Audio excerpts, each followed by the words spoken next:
Hello, everyone, and welcome back to another Giants positional preview. Josh, joined by my friend and co-host Alex, and we are talking about a highly anticipated position for, I guess, what the right reasons are, Alex. They are good reasons because it's all these guys that are mostly younger players, won a free agent signing last year that didn't go to his fullest potential. So it's a position that you would think is going to be an up-and-coming one, and that's going to be successful for the Giants. But in the past, at least 3 years, it's not been that way. Now, Colton Hood has really refreshed, I think, a lot of Giants fans' perspective on the cornerback and or DB spot, whatever you want to use, the terminology wording for it. But that is what we were talking about in this video. And I guess I'll just hand it to you to get right into it. But first, I will set the line of the top starting guys that is known, and that is Paulson Adebo, the newest signing the Giants made this offseason in free agency, signing a 1-year, $8 million deal with Greg Newsome II, Drew Phillips at the nickel cornerback spot. Alex, those are going to be the three guys that are consistently on the field the most for the Giants, when obviously there's 3 wide receivers on the other side. Do you agree with that? Yeah, I would agree, but I was actually, and we're actually going to be talking to Bobby in a few minutes right after this. It'll probably be out before this video, but this cornerback situation was very intriguing in training camp, Josh, and the fact that we actually saw Deonte Banks get a number of first-team reps. Paulson Adebo did not seem to be in the best of graces of John Harbaugh and this new coaching staff. We obviously saw a lot of Greg Newsome. We saw quite a bit of Colton Hood. But the Paulson Adebo usage was interesting, to say the least. So, definitely go check out our interview with Bobby, where I'm going to bring that up, because this cornerback room, maybe it's a little bit more of a blank slate than we initially anticipated, Josh, going into this training camp. Well, let's talk about Adebo a little bit, right? Because he signed that 3-year, $54 million deal. Like, this was going to be the Giants cornerback, and the Giants cornerback here to stay, at least for those 3 years. And when you see a guy getting $35 million guaranteed with the Giants last year, I mean, that's a financial anchor going down into the water, right? It's going down into the sand and it's staying there. And it's not one you really can't get rid of. So even though he might be sliding down on those depth charts, or for the John Harbaugh depth chart, it seems like specifically you're referencing, it makes sense. Like, his 2025 didn't meet this financial paycheck that he got. He got a 58 PFF grade. That was 74th out of 114 qualified cornerbacks, 92 passer rating allowed, 48 receptions given up, and he just had 1 pick and 5 pass breakups. So now he wants to solidify this cornerback cornerback 1 spot, excuse me. Honestly, Alex, it's more of not he should be, he needs to. He has to. He got paid all this money to do that.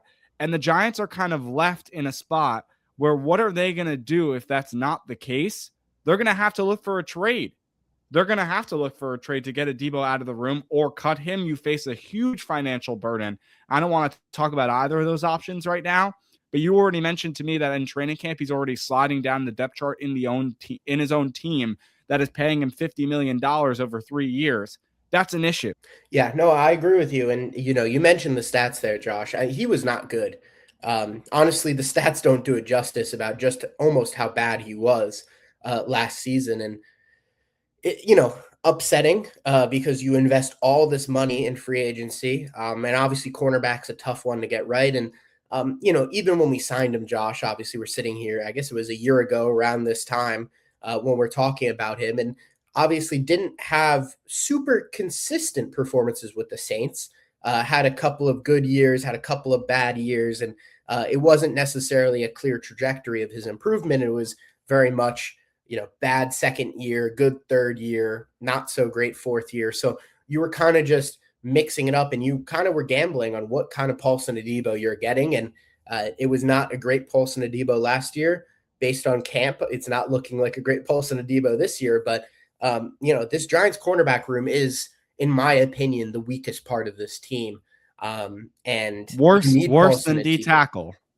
I would think so. I think DJ Really? Reader and Shelby Harris is a much better starting duo than Paulson Adebo plus blank, or Greg Newsome plus Well, Deonte Banks or whatever.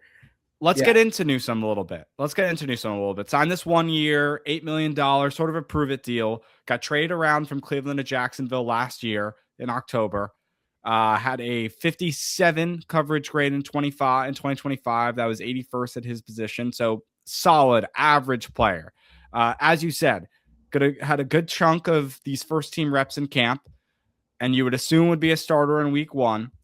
Originally drafted by Cleveland in 2021 in the first round. And his career stats, or at least let's talk about his best year. His best year was a few years ago in 2023. Started 13 games, had nearly 50 tackles, 14 pass deflections. That was a career high. 2 picks. That was a career high. 4 tackles for loss and a half sack. Then you have the split season, sort of traded in the middle of the year, basically in October. Before the trade with Cleveland, he had 20 tackles. He adds 30 tackles. So he's a tackle machine. He had 50 tackles this year, basically, about 52 tackles, but only 9 pass deflections. Like you said, a solid player. I would say, though, that Greg Newsome should hopefully bring a different type of feel into the Giants cornerback room. And it's one that keeps Deonte Banks off the field for more plays, which is, I think, the reason that Joe Schoen and the Giants front office signed Greg Newsome for that exact reason. But I mean, I know, as you stated earlier, it's been kind of the opposite in training camp. However, that I think is the original reasoning for signing Newsome. Yeah, no, I agree. And obviously, in an ideal world, you're hoping that all 3 of these guys that we were just talking about are fighting for a CB2 role, right? Not CB1 and CB2. And, you're going to have to extend this a little bit. And now, okay, what's your depth looking like? And obviously the Giants just brought in David Long and DJ James into training camp now after a couple of roster moves. So clearly concerned about that cornerback position if they're bringing 2 more bodies at the same position in. So, it's not looking amazing. I mean, in terms of what we've heard about training camp, obviously Josh and I weren't there, but it didn't look like Greg Newsome was particularly promising. There were multiple clips of him getting blown by and beaten by Malachi Fields, who's a rookie wide receiver, which shouldn't be happening in the first couple of days of training camp, despite maybe how good Fields could potentially be. I think it's an indication on both of them that, Fields could be the guy who is not able to essentially get in, and make it difficult for any of these cornerbacks is definitely concerning. And the fact that Paulson Adebo and Deonte Banks have not been consistently on the field, also, concerning now that you're kind of depending on them going into the season. So, Josh, to answer your earlier question, I'm much more confident in the D tackle position where you have guys who have played at that level. And it is a much less impactful position, as, there are helps that you can get, whether it's from guys who are playing on the edge that you could put on the inside linebacker help, of course. But when we talk about corners, yes, you got safeties over the top, but a lot of times you're going to be playing man coverage, and those guys are on their own. So it's definitely concerning when you really can't cover over a lot of those gaps, and especially in a pass-heavy league that we are in today. And you look at the teams in our division and some of the weapons they have at the receiver position, very concerning. And the only thing we can hope for is that Colton Hood, who's had flashes, it seems, in training camp, can really get it going quickly. Yeah, you mentioned Hood, but we shouldn't overshadow who the best cornerback on this Giants team is, and that's the slot guy in Drew Phillips. I mean, Yeah. With an entire cap room hit of $1.6 million, he broke out in his rookie year of 2024, 78.5 PFF grade, 13 among all NFL corners, second among rookies behind Cooper DeJean, and graded 63 overall in 2025, and that was 56th among the qualified corners. So might have taken a step back, but I think still the best guy and Absolutely. on this Giants team. So obviously credit to Drew Phillips for that. Do you have a quick thing on Drew Phillips you want to mention? No, I was going to say, yeah, he's definitely solidified in that slot position. And, we're kind of talking about those 4 other guys now competing for those 2 starting outside corner roles. And that being Hood, Adebo, Banks. And am I missing one?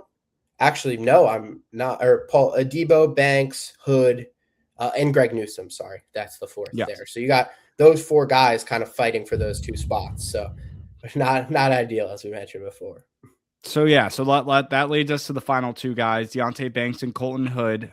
Funny enough, both high picks. Deonte Banks being in 2023 the number 24 pick for the New York Giants, his 5th-year option.